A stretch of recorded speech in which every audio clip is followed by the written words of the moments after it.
কৃষির অবদানে বাঁচবে পরিবেশ, জৈব কৃষির অবদানে বাঁচবে পরিবেশ, জৈব কৃষি গড়বে ভাই কি করতেছেন এখনো?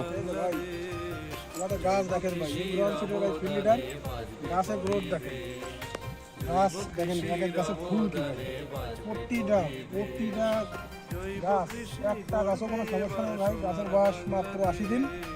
এটা গ্রাউন্ড সিটের ফিল্ড লিডার এই গাছে মানে এত পরিমাণ বাগুন ধরছে আমরা ভিডিও দেখছি, ইউটিউব দেখে চাষ করছি আমরা, এবং যে ফল পাইছি আমরা মানে বেগুন কেমন হয়েছে ভাই দেখেন? বেগুন হয়েছে ভাই সেই রকম।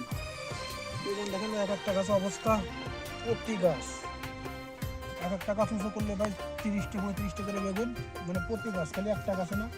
এই দেখুন অবস্থা, কি পরিমাণ বেগুন ধরছে। সব ফল ম্যাচিউর হয়ে গেছে, এই সব ফলগুলো ম্যাচিউর করে তুললে আমার 3-4 কেজি করে ফল হবে। মানে এই গাছ না, সব গাছ একই রকম। কেঁচো সারের মধ্যে আমরা অনেক পুষ্টি পাই, সব গাছ একই রকম, সব রক্ষা করতে কেঁচো সারের জুড়ি নাই, ফলের গাছ কেঁচো সারের প্রচুর মধ্যে ফল, আমরা প্রচুর ফল। অনেক পুষ্টি পাই। এনে গ্রাউন্ড সিটের ফিল্ড লিডার, বান্ধব যে এই পরিমাণ ধরছে সারেতে, মাথা নষ্ট হয়ে যায়।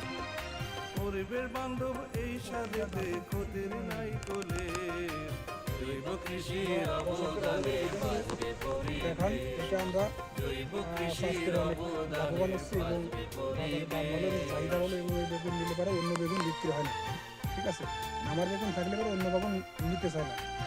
আমার বেগুনের দামও বেশি, 35 টাকা কেজি, আমি এখন বেশ 30 টাকা 1200 টাকা মন বিক্রি করতে পারতেছি। এবং আমাদের ক্ষেতটা এত সুন্দর, একটা গাছও কোনো ভাইরাস নাই, কোনো সোনা রোগ নাই, এবং মোজাইক নেই। 66টা গাছ লাগানো আছে এখানে, 66টা গাছ অনেক সুন্দর। এবং আমরা এখানে আমাদের গাছ ফুল ফল, যেটা ফুল আছে সেটাই ফল সেটি